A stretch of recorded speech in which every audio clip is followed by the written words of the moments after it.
Well, good morning, everyone. Take your Bibles to Revelation chapter number 2 for promise number 147. And while you're turning in your Bibles, let me just remind you that we just finished last night an incredibly necessary conference. Church family matters because the church family does matter. We need to be the best we can be.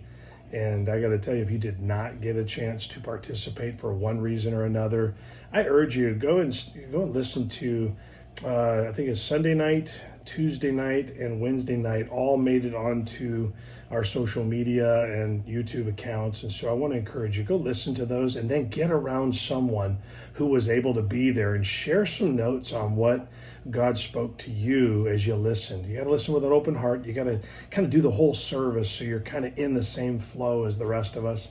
And I just want to encourage you. If you were there and you took some notes, it might be time to make plans with those notes. If you were not there, watch the services, take some notes, make plans with those notes. It's one thing to be inspired. It's another thing to have that inspiration move us to action. And so be action oriented. And for those of you who didn't know, tonight we have canceled our Thursday night Bible studies and any groups that we had going on, just simply because we've been every single night since Sunday night. And so we wanted to give you a night off. And so we will not be having services tonight. So if you show up there, pray in the parking lot, and then go home.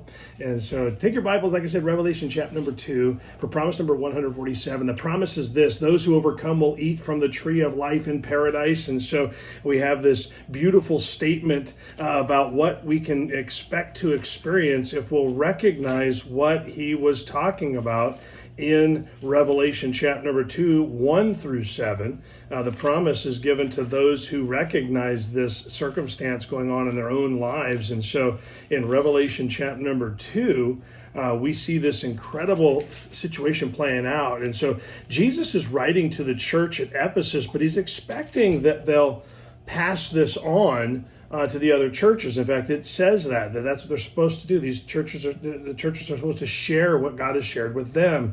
And so this is a promise to those who come to their senses and allow their love for God to actually be their life. And so let me just read verse number 7 to you. It says, let's see here.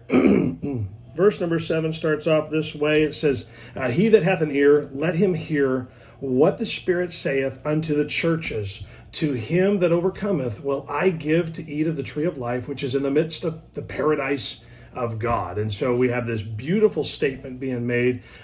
Remember, Ephesus is the church that had all the right activities. They spoke the right language. They avoided the right things. They did some good things. They really despised some behaviors and some activities of others. And they really had that mixture of things that on an appearance level, it looked good. It looked like they were totally on fire for the Lord because they just did the checklist. And that's the sad part, is that that's what it had become. It had become a checklist for them.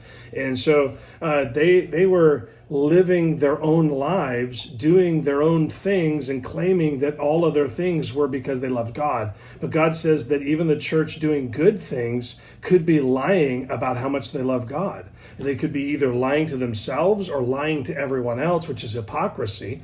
And so one way or another, they were not in love with God. They were just doing motions that looked church-like. And so people were assuming they loved God. And God says, you don't love me. You love the deeds. You don't love the one you're doing them for.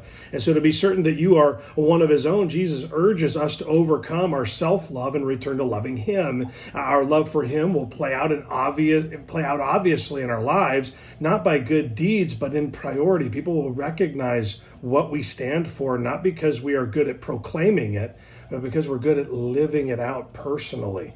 We need to we always prioritize what we love. Let's be honest. If you love something, you always know how to prioritize it. You always have time for the things that you care most about.